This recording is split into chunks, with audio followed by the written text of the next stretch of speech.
Hi, Jen. Hi, Elle. How's it going? You know what's going. Happy Monday/Friday. Happy recording day / happy Friday release day. Whoop, whoop. Woo woo. I love that. This is episode number 9. Number 9. Number 9. Mm-hmm. We're nearing number 10, which I feel like we'll have to do something special for. Oh, we'll have to do some brainstorming. Yeah, we'll have to. I don't know. We'll just have to do something. Mm-hmm. How was your weekend? My weekend was good.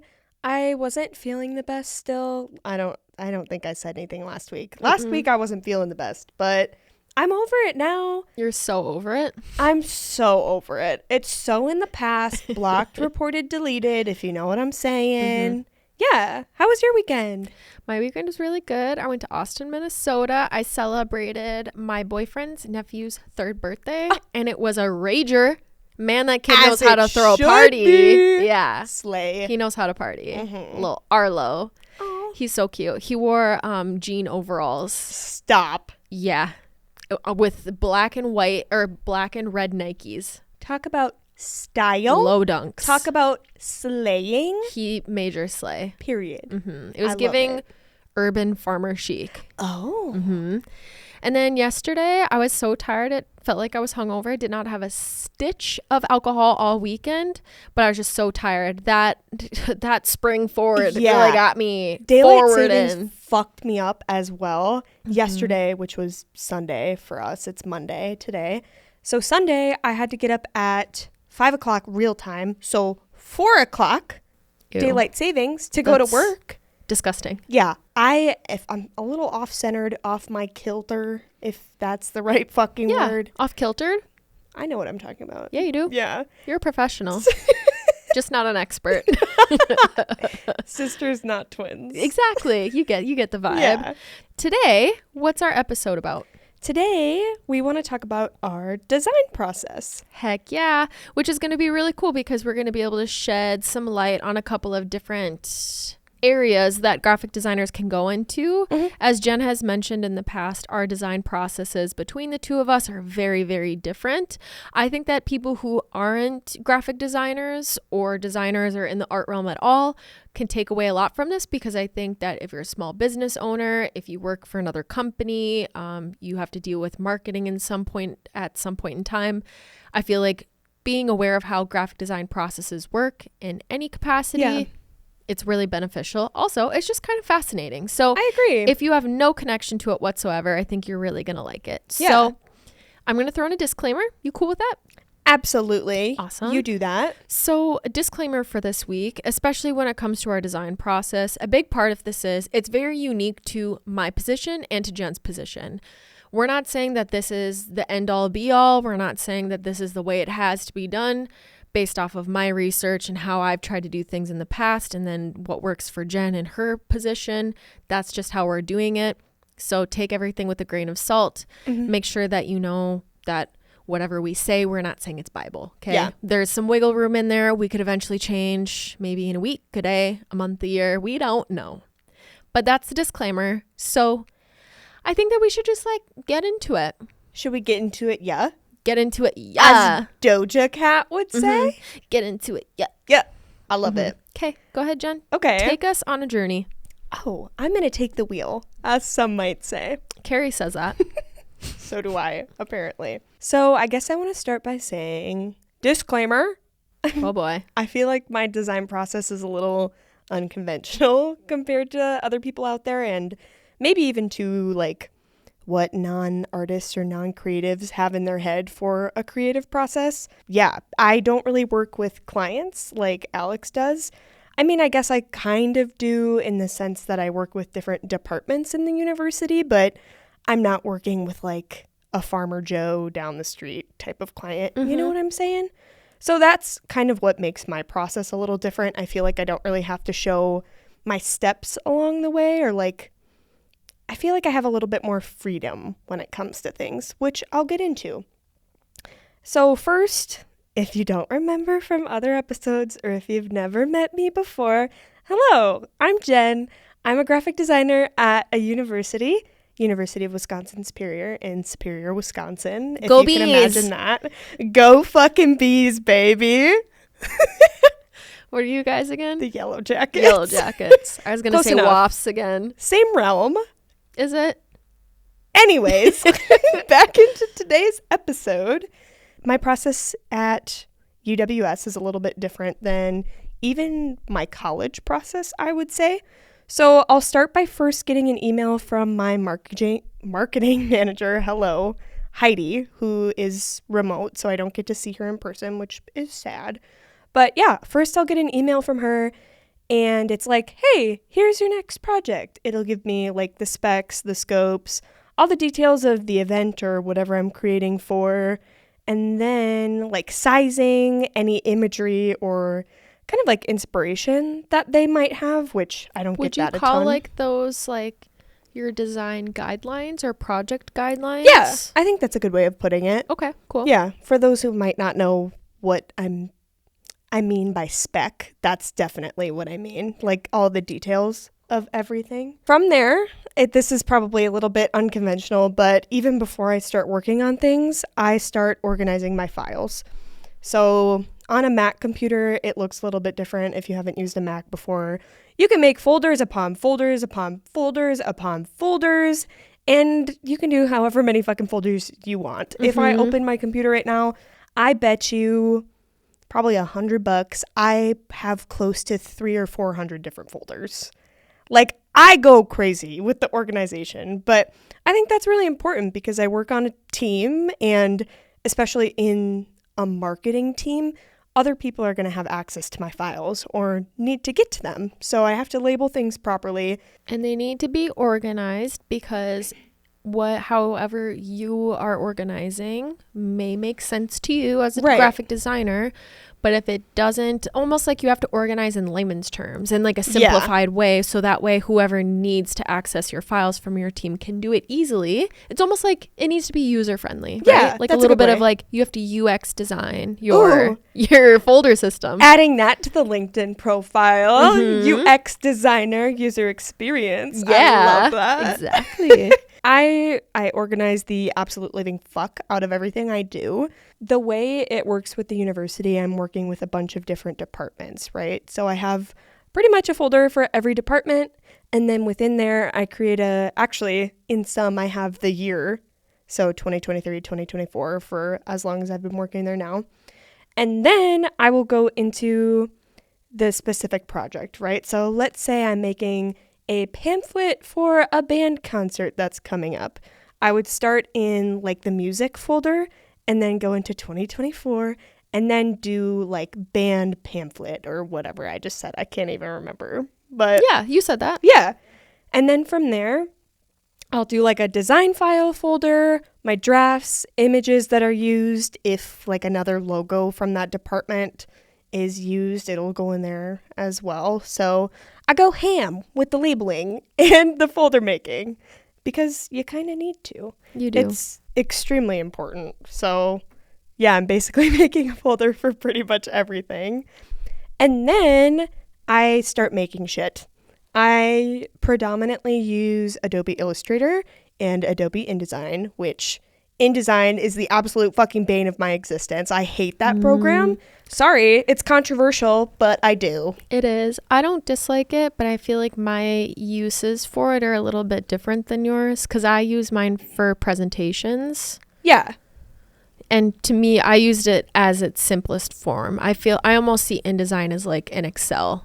That is such a good way of putting it. Like it can do so many different things, but I'm probably just filling in the cells. And you want to know what's really funny? What? I also hate Excel. Oh, Excel is the bane of my existence because that's more math, and you know how we feel about math on this podcast. So the college girls ain't good with numbers, if you know what I'm saying. Okay, so you hate InDesign. Continue.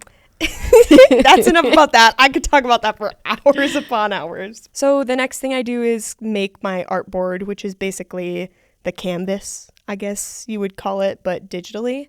So you can make it whatever size you need in whatever measurement. So like pixels, inches, centimeters. I even do feet sometimes when I'm working with billboards, but... Can I ask you a question to kind of explain? So what is your thought process? What what makes you use pixels? What makes you use inches? What makes you use feet? Can you give maybe some examples of what projects? So pixels specifically, I do a lot of like digital graphics for Facebook for those kind of events. I guess like I could probably understand it in inches, but from like a marketing manager perspective, they're looking at what Facebook requires on their website for the measurements, right? Exactly. They're specific dimensions. Yes. They typically for Instagram, Facebook, any web platform, they're going to give you pixels. Right. Just because, I mean, if you're looking at something on your phone, right, that's like what, 1.5 inches, 2 inches across. I mean, I think pixels is a little bit easier to understand because you can kind of see them. Right. You know? And if anybody doesn't really know exactly how a pixel works, like everything digitally that you see is made of pixels. Yeah. So within, you know, I don't know how to explain that even simpler, but like if you're looking at a design, they're all made of pixels. So even if you're going by inches, there are a certain amount of pixels within those inches. That's a really good, it's like all of the dots that make it's up kind of like the screen. it's the atom of the design, right? Wow. Is that good? Yes. Wow. You're getting so good at this, my Pookie. I'm so proud of you. Fancy. I'm so fancy. Anyways, and then inches would be like, usually when I'm measuring in inches, it's like stuff that's going to be printed or on a piece of paper. If you don't know, a standard size printer paper is 8.5 by 11 inches. And obviously it can get bigger or smaller. I also think they call that A4. Yeah. You are just on a fucking roll tonight. I'm glad I'm saying the right I've never things. been more proud of you. Thank you. I appreciate You're that. just a genius. I love won't go it. that far. I would. Okay. Advocate for yourself. You're right. I am half a genius. And then feet. The only time I've ever really used that is for billboard design because they're Why like do 42 inches? feet long. Yeah. That's like a lot of gens lined up. I'm 5'2" for reference. It's 104 gens if you were wondering. I measure also in terms of gens. That's I'm making a trend, baby. I love that. You know? Thank you for doing that. I appreciate it. Absolutely. I know that sometimes it's like when we talk about things at such a vague level for us, I know for the type of listener who could be enjoying this episode, they're like, I don't know what this means. What is she saying? What is she saying? I've got no idea. I have no idea. Yeah, I will make my artboard or canvas in simpler terms. And then this is also a little atypical of me. I just start fucking going because that's how my brain works. I don't sketch. I do sometimes. I'm really bad at it and I'm really self-conscious about my sketches. I don't show them to like anyone except Alex when we work together. I think that sketches are meant to be chicken scratch. Yes. As long as you can understand what it means. Yes. Some designers love to spend time making their sketches look beautiful. Yeah. Some, it's just for the simple purpose of getting the idea out. And that's okay. Yes, exactly. I love that people can have the creative mind to just put their mind to their pencil and draw things and be really exact and precise with it. I'm not. I can hardly draw a smiley face. I doubt that. No. Anyways, I hate sketching. I'm so bad at it. But when I do sketch, it's like when I'm sitting at a coffee shop working with Al, working on something completely different on my computer. And then in the back of my mind, I can just like see a design forming. So then I just start to like write it down so I can come back to it later.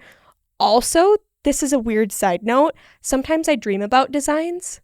Like one time I fully had a dream of, actually it's the project I'm working on now, the fact sheets. Ooh. I had like a design solution come into my mind while I was sleeping, which is so Paul McCartney coded. And that's the design that we went with, which is crazy to me that I'm just like dreaming up things. You're a dreaming genius. Yeah. Yeah. If anyone doesn't know that reference, Paul McCartney wrote Let It Be in a dream. His mom came to him in a dream. Wow. Yeah. Basically, I'm the new Paul McCartney. That's pretty impressive. Yeah. The Paul McCartney of our design generation. Put that on your LinkedIn page. Let it be, baby. Let it fucking be. Also, they do say that that's really good just for people in general. So maybe that's a piece of advice that anybody could take away from this is when it comes to having racing thoughts at the end of the day, or let's say that you can't turn your work brain off, keep a Post-it note and a pen by your nightstand or on your nightstand. And then if something pops into your head and you don't want to forget it, just write it down quickly. It could be a little chicken scratch. It could be a little illustration.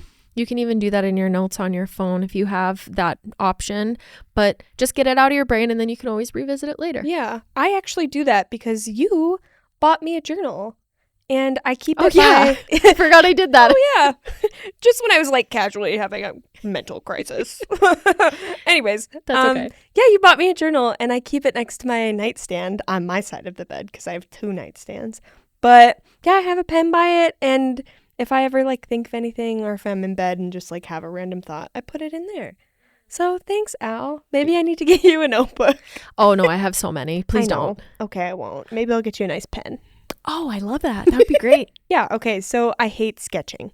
So usually when I do it, it's like I suddenly reach an epiphany, which is a Taylor Swift reference, or I'm just having like a light bulb moment, a little ding, the aha moment, as some might say. So I just grab the pen and like a nearest piece of paper, like a napkin or something, and I just write my thoughts down because usually when I do that, I don't have the time to act on the design or like really put in the time to make it at that moment. So at least I have like my thought process written down. A lot of my sketches tend to be like words, not necessarily pictures. Sure. Because I'm bad at it. But that's okay. Sketching isn't for everyone. So once I like actually start creating on my little artboard, I usually just have like a picture in my head of what I want to make. I know some people are not that lucky, so I feel blessed in some ways to just be able to do that. That you can bring your idea to fruition. Yeah. You can make it happen. Like you have enough design chops. I feel like that's where a lot of people struggle. They're like, oh, I'm just not creative. I have a friend who, she's an incredible artist as far as like charcoal sketches and pencil sketches. It's Carly. She actually Hi, Carly. She's actually incredible at painting too. She says that she's not. She's a liar. Let that Carly, show. we see you. Yeah, we see you. We see your lies.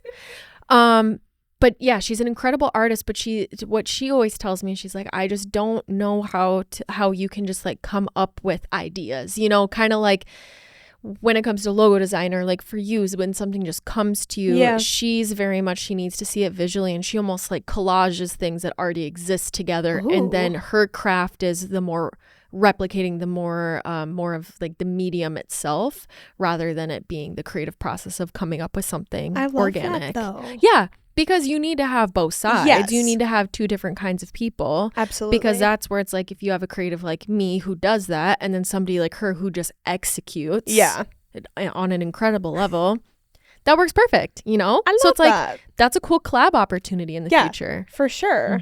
Always room for collab. But yeah, I know that you were talking about like reaching a design solution. Yeah. So I mean, like usually I feel like I have a picture in my head. Sometimes I'm not that lucky and what is in my head doesn't fully translate to the canvas. And that's cool. The cool thing about digital art is you can always delete things and start over, or move things around. Yeah. Or turn the grid off, as some might say. Oh my God, never turn the grid on unless you're doing a magazine book spread. We've talked about this before. We'll say it till we're blue in the face. Designers, even people who are just starting out with design, without the grids, you get your most authentic, true design. You get the best ideas. It's the most unique it could possibly be because it is based off of your preference and your preference only. And for those who don't know what we mean by grid, basically on our programs, you can turn on what they call the grid and think like, I'm thinking the paper that you use in math that Gridded has paper? like, LOL. Can you see Gridded how paper. far removed I am from math? I hate it. Yeah. Anyways, that's and then you the grid. turn on your snap to grid, and then basically whatever vector object that is made of those pixels we talked about earlier, once it gets close to a certain point in that grid, it'll snap to it. It'll go right to the edge. So that way, and it's like scientifically perfect. Yes. So that's where I say it's like, Yes, is it nice that it is perfectly aligned, left justified, left aligned, whatever? Yeah. But when it comes to designs that don't need it, don't use it. Yeah. Like, that's what makes it super unique and cool. So I agree. There's something about nonconformity. There's something about organic design and being willing to not be rigid. That's kind of hot. Stick it to the man. Period. Yeah, exactly. I love you, sister. That was everything. Okay. Usually, like, I have a vision in my head. I put it on the paper, move things around, and edit where needed until I feel like chef's kiss. It's perfect. It just feels good. Yes. Actually, that's a really good way of putting it.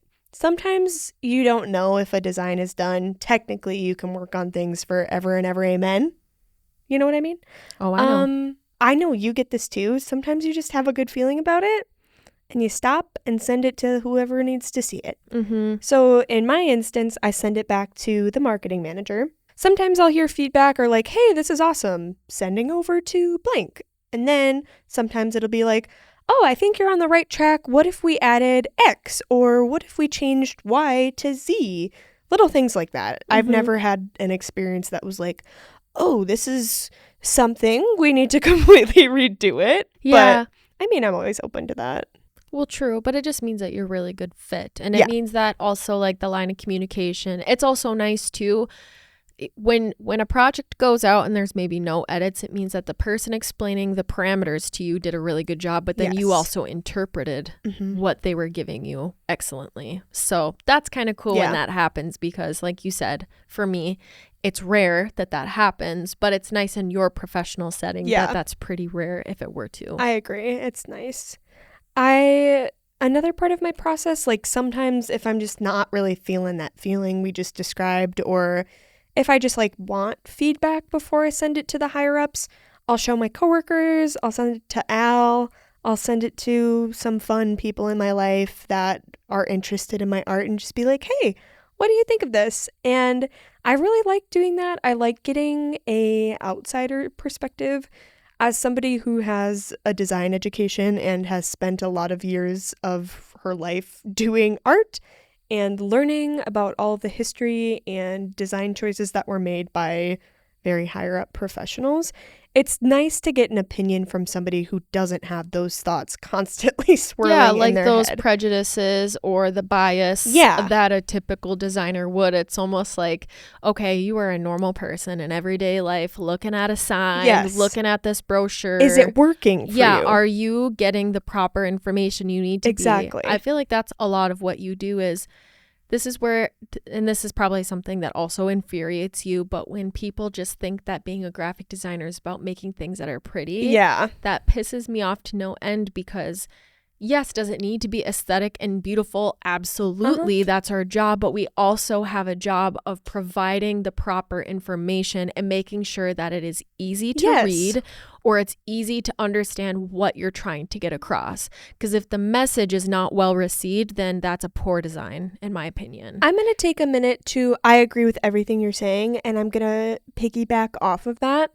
For those who don't necessarily have the design background or don't know a ton about design, literally everything in life is designed. I'm looking at the computer monitor that's on Alex's desk right now and thinking about how the shape is efficient, and even the shape of the keyboard, the shape of the keys. Literally every single detail that you can possibly fathom, and things that you have never thought about before have been thought about by somebody to make your life easier. Yes. Exactly. Yes. The purpose is intentional. Yes. Like, there's nothing that was just haphazardly thrown together. No. Because we're constantly trying to reinvent probably prior ideas just to make it more efficient for people. I agree. Same thing with graphic design. Yes. Because a lot of the times we're not reinventing the wheel. No. We're just taking already created ideas and we're like, how can we make it better? Yeah. I would agree with that completely. So, yeah, after I send to my friends or my marketing manager for review, I make any edits if needed. If not, which is a rare occasion, you usually almost always have an edit, whether it's from the client or department or whoever. But I'll make the edit and then I start the process again.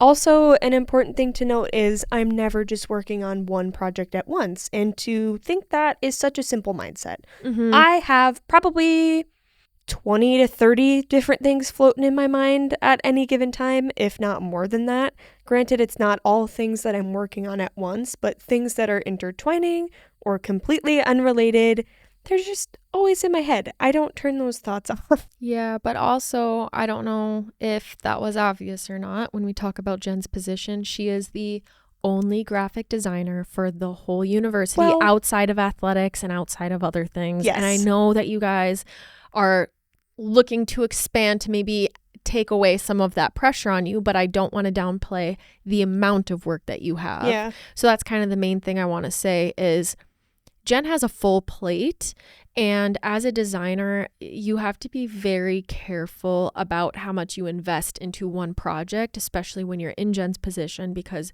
you have so many things you need to juggle. You can't have, a tunnel vision just on one thing, because it's going to take up so much of your time and your design brain. It's like, okay, well, you also have the X, Y, and Z going on at the same time. Yeah. But it's also nice too, because it keeps you from maybe burning out with specific projects, because you make edits, you send it off, you work on something else in the meantime. Yeah. Exactly. Yeah. And like you just said, it's nice to have things that I can be working on in the background, or maybe aren't as important to be working on right now, but I'm waiting to hear back from edits or things like that. Mm-hmm. So I like being busy. It's very Yeah. nice. Well, you kill it. So Oh, thank you. you're So do welcome. you. Thanks. So yeah, besties, that's my process. Wait. What's your favorite part of the process? Well, let me tell you. I'm so glad you asked. Yeah, Kyle. What a it just cheeky came little to me. question. It just came to me. My favorite part of the design process is picking out the font. And if you don't know what the font is, like Times New Roman, for example, if you're writing a paper, that would be a font. Mm-hmm. My favorite thing in the entire world is picking out fonts. I love it. I think typefaces are so beautiful. And I have a book that I got for graduation that is, I think it's 500 pages. And it's all about all of the historical fonts ever, all the way back to the first ones that were ever printed, and every single historical one that made a impression in time in between. I could talk about fonts forever and ever, amen, as I said earlier. Amen. Whew. Take us to church. I will, Pookie. Ooh, goosebumps. The Lord is with us. Like, I'm not even kidding. I love it. I have issues sleeping, so sometimes if I can't sleep or if I'm just really fucking bored, I'll be on Pinterest, scrolling in fonts, looking at all the little typefaces there are out there.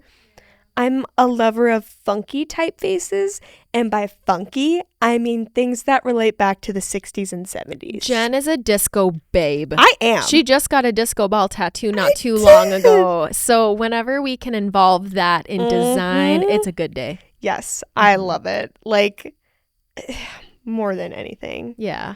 I wrote a funny in my notes, so I'm going to read it verbatim. I wrote in all caps, like literally the best fucking thing ever. When I'm bored or can't fall asleep, I'm probably looking at fonts on Pinterest. Thank you for coming to my TED Talk. Yeah. Amen. I'm so funny. You are funny.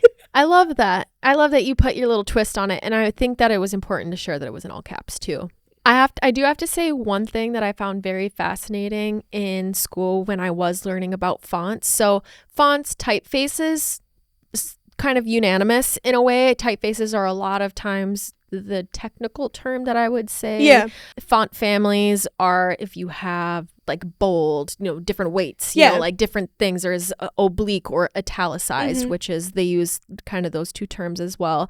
But the cool thing is that I learned 80% of all movie title treatments use Helvetica. And yeah, Helvetica is my favorite font of all time. And it's expensive. So it kind of reflects because of how much usage it gets and how expensive the usage licenses are. Yeah. It is number one. Also, I'm pretty sure that Times New Roman for the longest period of time was like the go-to font for newspapers. I believe it. Newspapers, but they just changed it. Oh. So it's like retired. I wish that I knew which one it was, but I also thought that was kind of juicy. But Tea. And if I think of it, I will post this on our Instagram. So everybody go to poppin.duluth on Instagram. Yeah. And I will post this if I can find it. But there is this designer out there that literally will go around, and it's a cool interactive video, but it'll take a sign or something and it'll break up, like almost like kind of like draw it down, and it'll show what font family it's from. Oh, I love it. So they were just in Vegas, and so they were going around different Vegas businesses and like showing what font it is, and I thought that was kind of cool. I love that. That's probably a very common thing that graphic designers do and share on Instagram is they go around and they're like, do you know what font that is? That's Futura. Literally me as fuck though. Yeah, it is. Like I said earlier, I just can't turn my brain off. If I recognize something, I'm going to say it. Yeah. If I love something and I don't know what it is, I'm going to take a picture of it and try to find it. Absolutely. It's kind of like when somebody compliments your clothes and you're like, thanks, it's from here and it was this much. It's like one of those ticks that you just really can't kick. You know? You know? Another thing with fonts that I was going to put in there is for Jen, she loves the font itself. For me, it's the kerning, which is the spacing between characters. So sexy. It's one thing that maybe in a negative way that I can't stop looking at is when you're driving through a small town or just any type of town, how awful the kerning and the character spacing of people's signage is. Yeah. We had to do an assignment where we had to go around town, and this is when I was going to Minot State University in North Dakota. Shout out. Shout out. Hey, MSU. Go Beavs. Oh. Yeah, we were the Beavers. I don't want to talk about it. It is. So we had an assignment where we had to go around town and take pictures and then present to the class like, okay, this is an example of bad signage, bad logo design because of X, Y, and Z. Oh, I you know? love that. Yeah, it was fun, but you can't turn it off. Everywhere I go, everywhere I look, I'm like, gosh, that's really bad. I almost like, and it's kind of, you know how you put commas and, you know, you have spacing, you have pauses when you're reading something. I almost like pause when I read the different logos and business names, where I'm like, it's like you're adding extra syllables. Exactly. Yeah. You're not reading it as smoothly as you should be. So that's my TED Talk. Glad we had two of those back to back. If I could snap, I would do it. I'm so proud of you. I want to hear your thoughts. Tell me about your process. What's Al got going on? Okay. I'm going to refer to logo projects because that is the most current, common type of project that I would say that I see. And like displayed. I feel like even if, and for those who don't know, my Instagram feed is full design stuff. But I feel like for those people who might like occasionally see graphic design stuff on any social media platform, it's generally logo design. So I think that's a good starting place to discuss. Absolutely. And I feel like it's the most synonymously used, I guess, if that's the right term. It's well versed across every platform of professionalism, because if you're a small business, a big business, the face of your company is branding, is logo, your visual identity. So I wouldn't say that I'm an expert in it. I would say that I am a professional to a certain degree because I have a lot of experience. I've worked with so many different people and types of businesses, but that's what I'm going to be referring to today.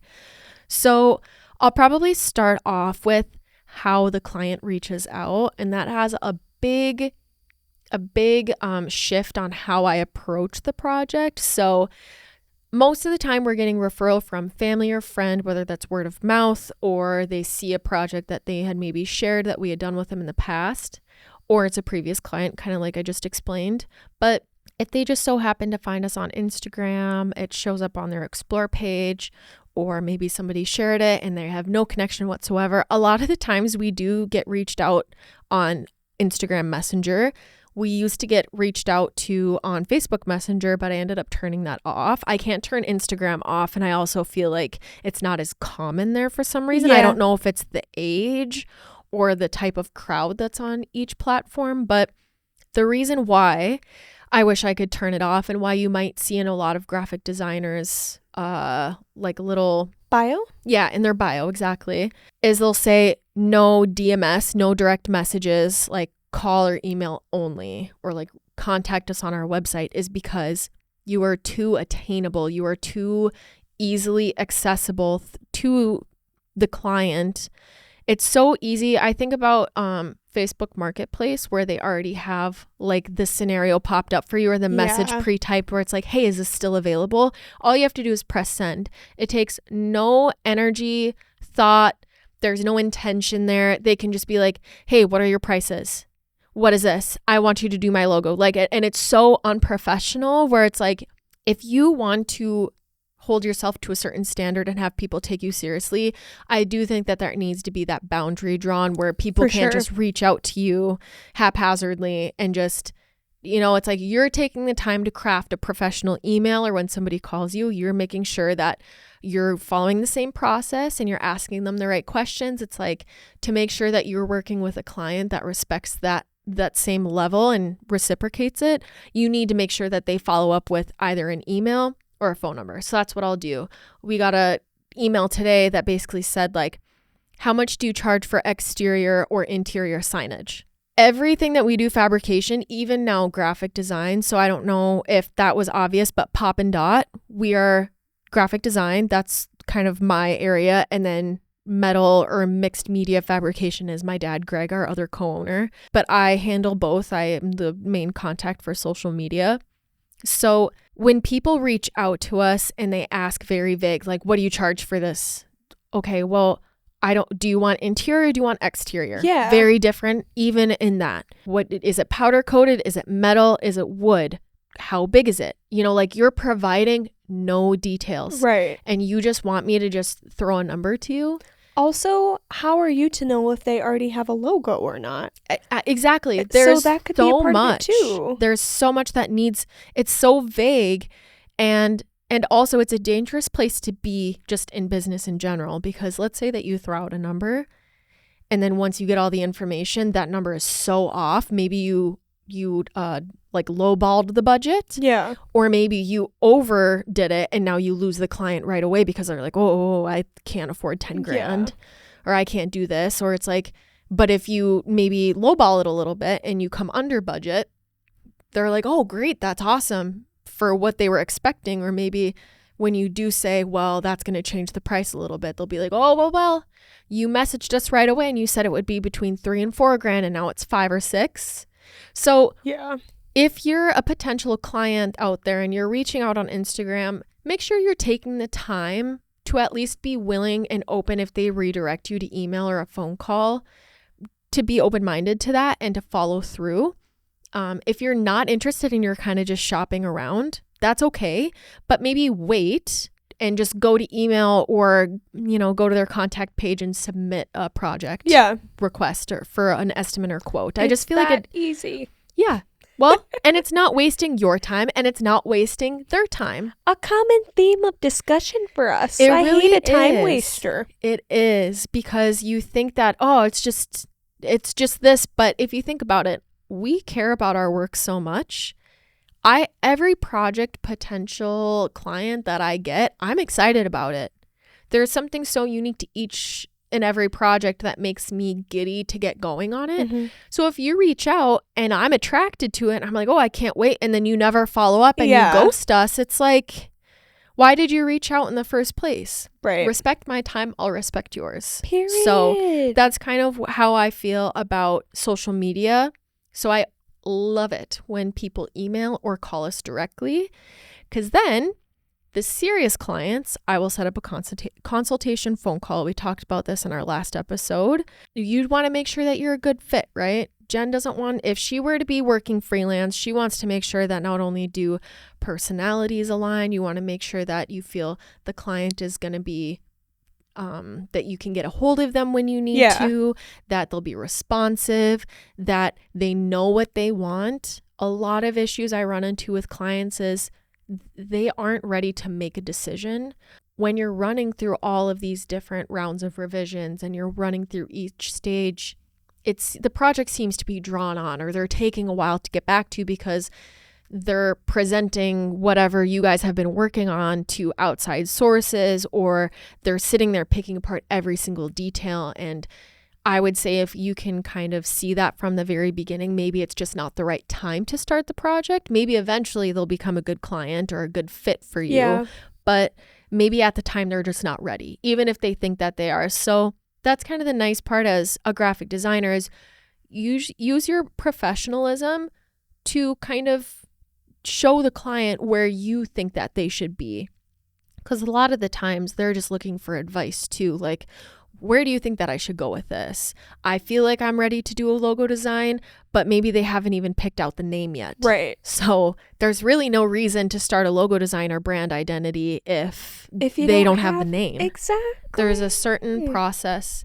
You have to hit benchmarks to be able to do things correctly, because otherwise you're just going to be bouncing around. Yeah, and you're going to waste time and money on both ends. For both parties. So you always just want to make sure that you're discussing their business. You know, like what brings you here? Tell me about it. Like it allows you to see their personality. It allows you to get to know how their business was built. So that way you know how it's going to be used. Like what are the essentials that need to be used within your visual identity or brand identity. I just want to add, I love how you take care of your clients. For those who don't know, if this is like your first episode listening, hello, I'm Jen, and this is Al on the other side. But I used to intern for Alex at Pop and Dot, and I got to work with her on literally everything. And I don't know how many projects we did together, but I can tell you and guarantee you that on every single one, Alex just paid attention to detail. She always got to know her clients. I remember Callie, if you're listening. Hey, girl. We did like Zoom calls with her, and it was kind of just like a kiki chat moment, like getting to know her and really seeing if this would be a good fit for us as well as her. Mm-hmm. So not only for you, Al, but also the businesses that you're taking care of. I just want people to know that you're doing great things. I appreciate that. Mm-hmm. You bring up a good point. Like with Callie, for instance, she owns a photography business and she's in a creative realm just like us. We need to be able to replicate her personality and interpret that in a business sensibility and a business visual. Mm-hmm. So that way, people, when they see her logo, they know exactly what they're getting. And when they do hire her, because she's fantastic, they're like, okay, I see it. It matches her personality. It matches like the aesthetic. It's the same quality of business that I was looking for. It's wonderful. Mm-hmm. And another thing that I always motion people to do is ask your client how they're doing. Yes. Get to know them. It's okay to be like, hey, I saw that Johnny had his 3rd birthday. Or, you know, it's like, oh, I heard that your wife was not feeling so good last week. Like, how's she doing? Because if you genuinely care about your client, it also lets you know where they're emotionally, where they're mentally at. Because sometimes, especially for small businesses, when you're working on a logo, it's really tough to kind of let that control go and turn that over to somebody where you're like, hey, here are the pieces. Please handle them with care. Yeah.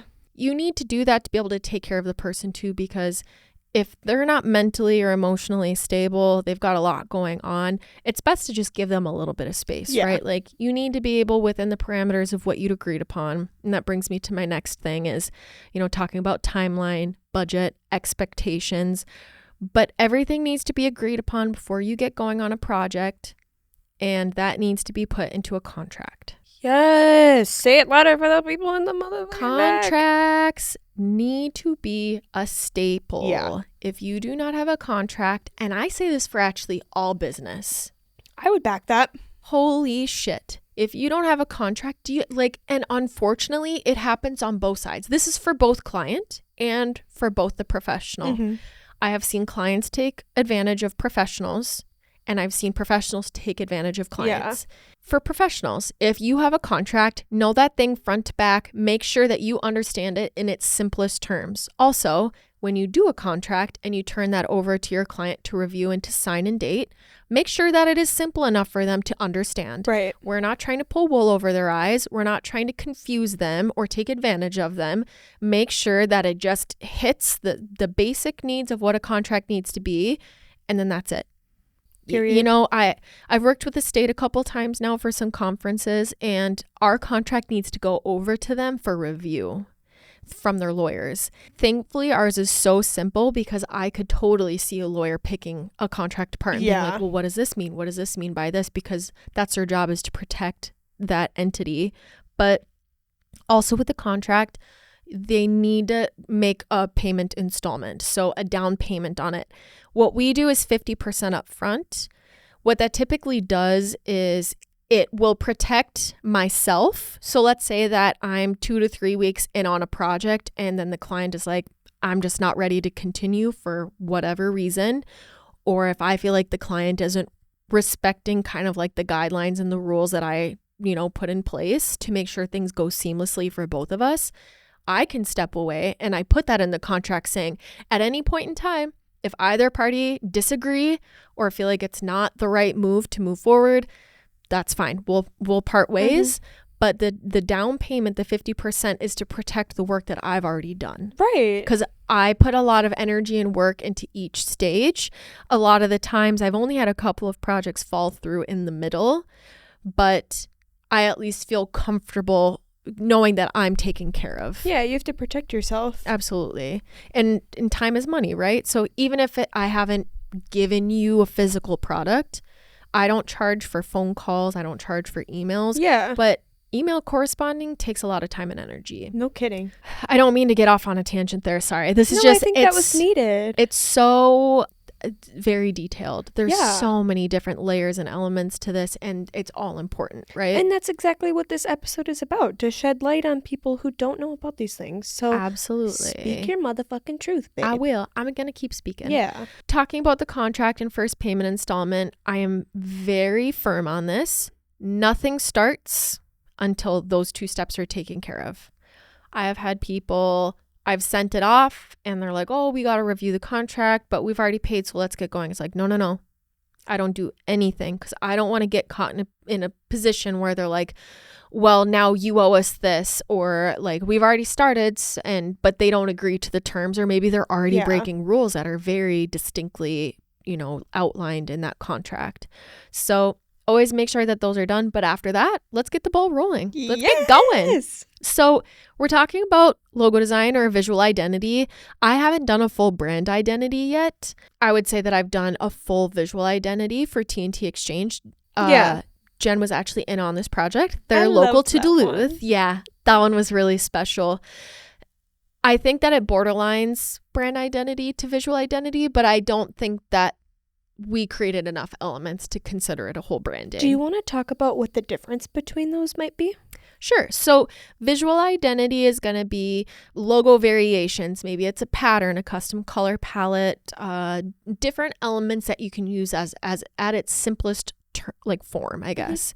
A whole brand is the visual identity, what I just talked about, plus more. It's basically, you're almost thinking of like the marketing in the future. So maybe you're creating social media ads, you're creating all these little different elements. They have custom icons, they have that would be web design, everything is created by you or synonymously together and harmoniously so that they all work together. But branding is big. It's everything, really. It's huge. It's kind of hard to explain in a way because there's so many different parts to it. But I think that talking about budget is actually probably a good place to do. So let's say that an average visual identity or logo design, what I just talked about, which is what we get. I'm not going to disclose our budgets or like what we charge because ours is custom to every project. Right. That's so fair. But I will say education is when designers are charging for a logo or visual identity or branding, we also are charging for the usage of it. So if you're a bank and you're making a lot of money, you're going to have branches, you're going to have all these things down the line. Your project is going to cost more. Maybe it doesn't necessarily have more in the project. The design process is the same. Yeah. But the usage, the visibility of it is going to be huge. We want that reflected in our price. Yeah. What I think of, and I think you've done a really good job explaining this, so cool. thank you. Thank you. What I think is a good example is from Hoodspa, who's we've talked about before, Jen and Amy Hood. We love you. Love Hoodspa. Love you. But yeah, they're designers in California, and they work with a lot of the high baller, like huge clients. Like they work with the Lakers. They've worked with Nike. Hulu. Yeah. Like they do. Disney. They do everything. Yeah. Okay. But they also work with small businesses too, which I love for them. But Yeah. I don't remember which one said it, but I remember, I think it was in a video that we had watched together. One of them was talking about how their prices are flexible too, depending on the client. I mean, I think you always have a range that you start off on, but Yeah. for example, they work with Nike and Disney.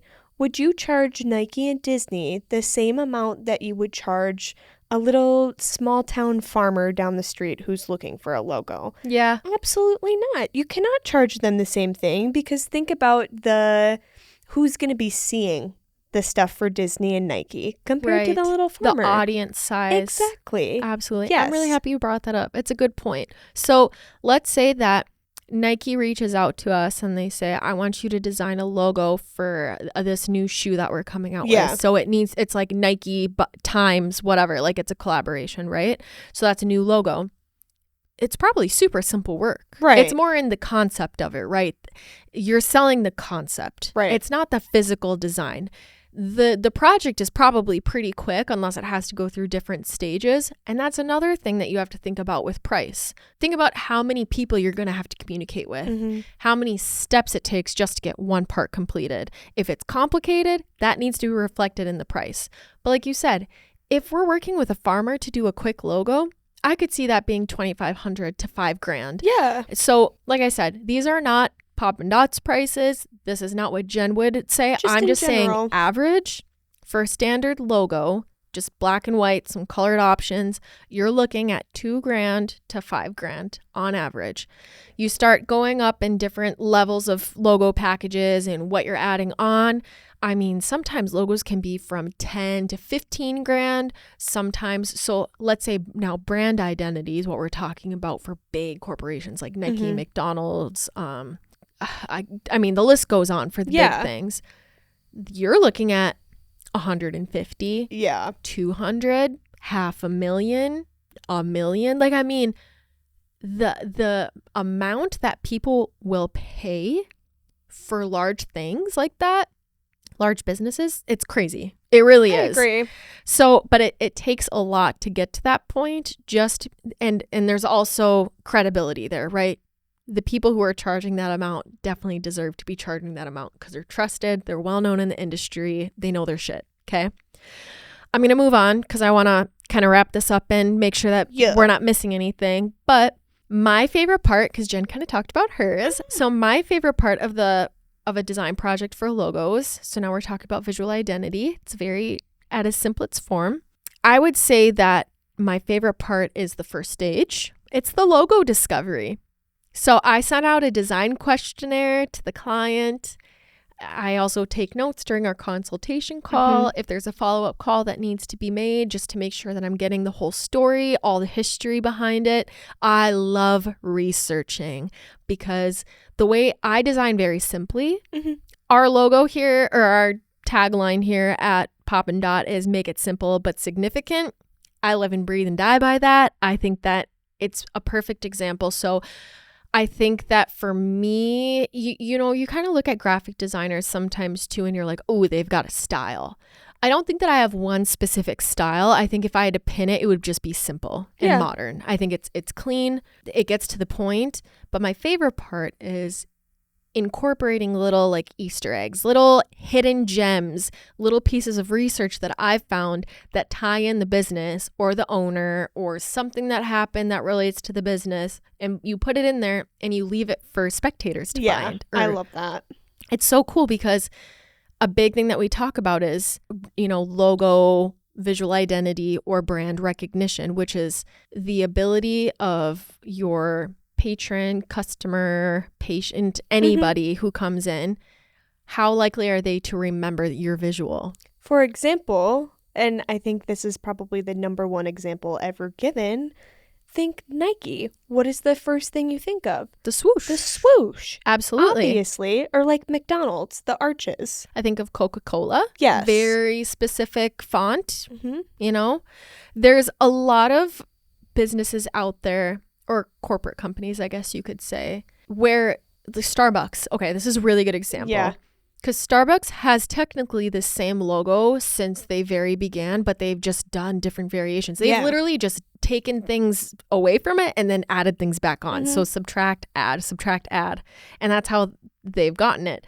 But they've become so iconic that now they don't even have Starbucks in their main logo. It's just the woman, the like green little mermaid looking thing, you know, which is crazy. Yeah. Like, we've become so well informed by their logo design in the past that we don't even need to have all the pieces there, and like our brain fills in the rest. Yeah, you just know.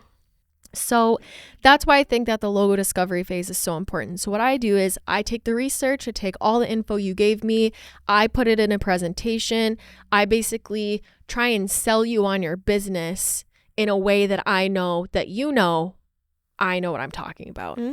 So you feel trust that I'm going to reflect what I just regurgitated to you correctly about your business. Because if we're not on the same page and I'm not picking up what you're putting down, then there's no need to move on. We need to get that done first. So the fonts, a mood board for color, like what are we looking at here? What type of visuals? Also logo inspiration provided by the client, huge. Because if you can't, a lot of type of people, clients, when they don't have that creative brain, they still need to be able to show you visually because sometimes they don't have the words to explain, right? Yeah, absolutely. So logo discovery, we then move on to logo proofs. And this is where we come up with the initial logo concepts. I try and keep it very simple. We usually do like a standard logo package, which is like the bare minimum, everything that you would need to start your business. I like to provide 3 to 4 initial concepts because when you start getting into more, it's too much to look at. Yeah, it's overload. And typically then they're like, ooh, what if we combine this? And then it's hard to pare down. So it's like, okay, as graphic designers, I always told Jen this when we worked together was sketch a million ideas if you can. Maybe 100 little sketches, little thumbnail drawings in your notebook, then go through your editing process, pare it down. Okay, out of these 100 that I did, what 20 do I like? And then out of these 20, which ones do I want to take to the computer? So it may be a very traditional mindset, but always starting on pen and paper. I don't always do this now, but I feel like that's because I almost need to be like a production designer too. I need to produce a lot more than before. Sure. But if I had one project at a time, and maybe if they were bigger budgeted projects, I would take the time to make sure that everything was on paper first. Absolutely. So this is only in black and white. From these initial concepts, so our logo proofs are black and whites, and then our color proofs, which is the third stage, each get 3 rounds of revisions. The client can use them if they need them. If they love the concept right away and just want to take it and run with it, that's cool too. But basically, you always want to solve your logo design in black and white because if it isn't successful in giving you those tummy tickles, making you feel as good as it is in its simplest form, color is just going to make it really confusing.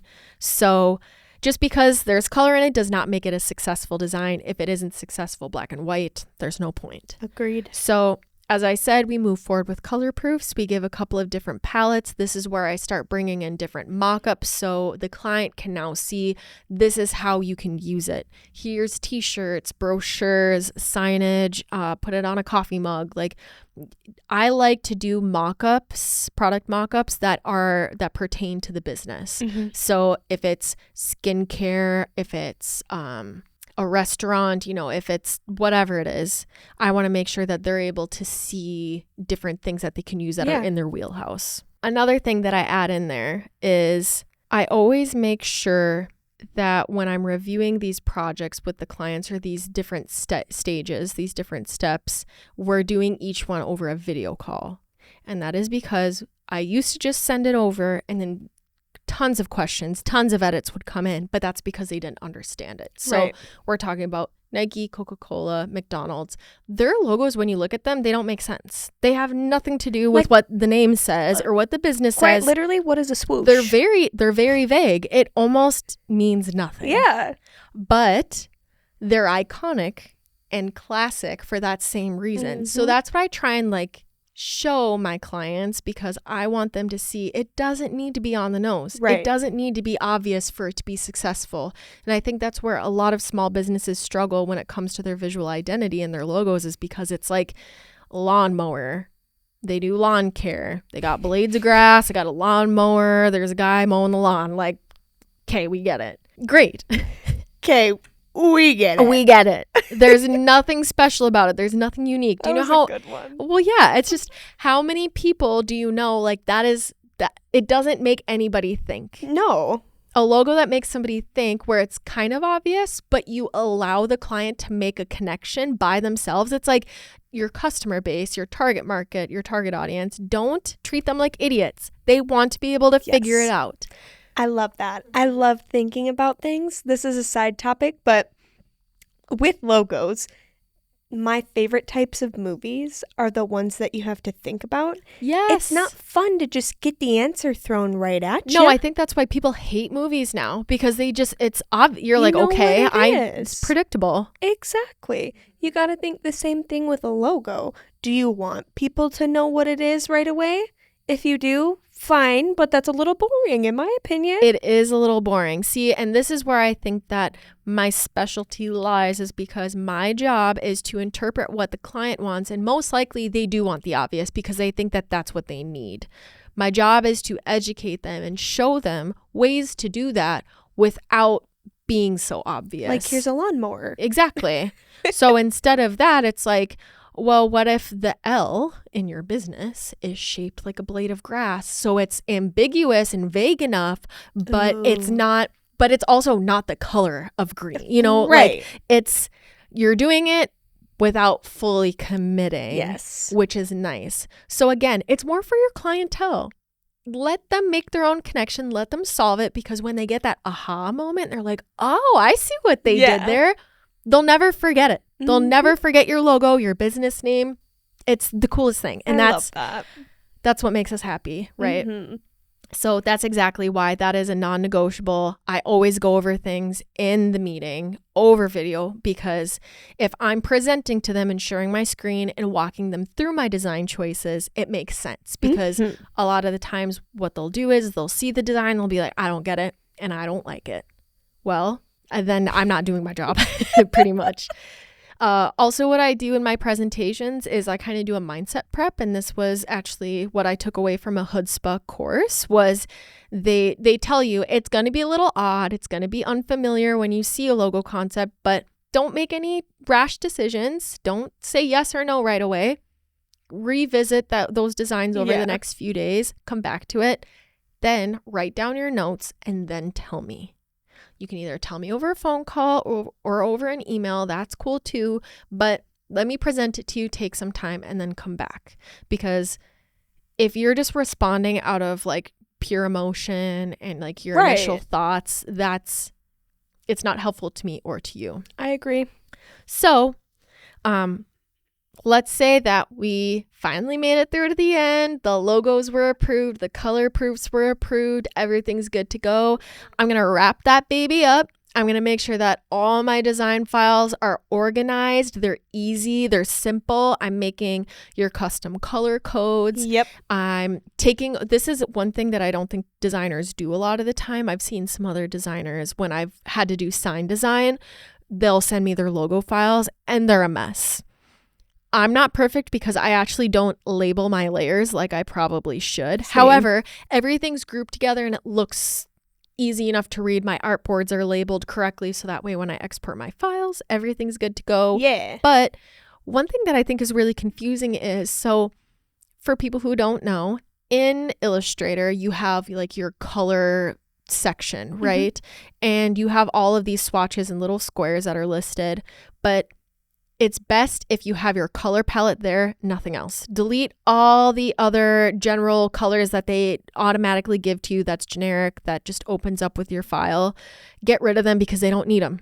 Unless it's part of their logo and their color palette, get rid of them. Yeah, what's the point? So I usually keep black and white and then their custom color palette, which is labeled correctly. They can download it. I will say one more thing before I wrap up my part is Jen talked about type being her favorite. This is one thing that I don't include right now for my projects because they're just not high paying enough is I don't include the file for the font that we use. I give them the name. I let them know because my licensing that I purchase is only good for that project. Right. So for people who aren't aware of how fonts work, you can pay for web use, for desktop use. Now there's like apps for your phone. Yep. Personal, commercial. Yeah, there's, I mean, the list goes on. I think that in a way, it's a little inappropriate how much you have to pay for it. God, yeah. So an app, let's say that, and you have to pay by year typically. I saw a font. It's called Lufka. It's what we use for our branding. Okay, so we have to pay every year if we want to keep using that in our logo and also on our website. The app usage for that was $5,000 just to legally use it. Holy shit. I was like, can we have a moment of silence? Yes. Holy shit. Holy shit. $5,000 for 1 year just to use a font. That makes me want to vomit. It does. It really does. So with that being said, we did not choose to make an app. Thank God. So we what didn't you're saying is to. Pop and Dot will never have an app. Never. Ever. Unless we make our own font. Yeah. So when it comes to that, and another thing with fonts too is if it's like a typable font, if it's usable, you still got your text box. There's a lot of gray areas of what you can use and what you can sell with that. Yeah. But if you edit it slightly and you outline it and it's kind of like a static vector image and you're just moving around pieces, then it kind of breaks the license because it's not necessarily the font anymore.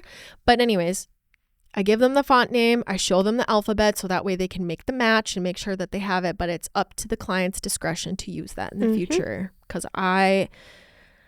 fonts can be very expensive. We talked about Helvetica. Oh, yeah. For a single desktop usage, it's $300. And that's probably from a random website But that's she's maybe going to give gorgeous. you a virus.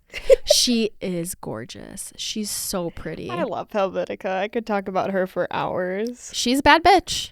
Yeah. She's the industry standard She's that for a bitch. reason. She's she is everywhere. that bitch. Absolutely. So, long-winded story. That's how I do things. I think even in that self-explaining it the way that I did the last 30 minutes, probably, I need to charge more. Because just in explaining it like that, that's so much. It's a lot of work, babe. It is a lot of work. Mm-hmm. So if you end up doing, freelance in the future, Jen, I mean, you'll make mistakes, but hopefully you can learn from the mistakes that I make. Same thing with anybody who's listening to this, anybody who's maybe in Jen's position or mine. You're going to make mistakes. Just learn and go from them. But just take your time. It's not a rush. It's not a sprint. Like, take your time thinking of those fine-tuned details and take care of yourself first, and then the rest will follow. I love that. Mm-hmm. Yep. Closing Beautiful. Statements. Thank you for sharing. I Yeah, love you hearing too. about your process, even though I know it, but I like hearing you explain things. It's nice. Yeah, same. And I agree. It's really, I've never worked for a university. I've never been able to be like the go-to graphic designer for so many different things. You wear a lot of hats in the design world, and I think that's really cool. So I think that it would be really cool if anybody has any questions for either Jen and I on any aspect of this, we can simplify it. Yeah. I promise, like, we just regurgitated and like spat out a lot of shit. I'm a chatter. Yeah, if we didn't know chatty that. Cathy's. We really are. Yeah. Yeah. So if you have questions, just just reach out to Jen or I on Instagram, Alex Haram, Jen Kettner. You can reach out to Poppin.Duluth. Jen and I will respond to you. Let us know. Yeah, or like if you're a friend, just fucking text me, or I don't care. Show up at our houses. Yeah, you know where I live. God, I hope not. But that means we made it, baby. Yes! All right, guys. We love you so much. Thank you so much for listening, whoever you are, however many of you there are, if it's 1, 20, or a billion. At least we know we got Katie. Yeah, exactly. Thanks, Katie. You're the best, girl. So anyways, have the best night. Have the best weekend. Yeah. And we'll talk to you guys later. Goodbye.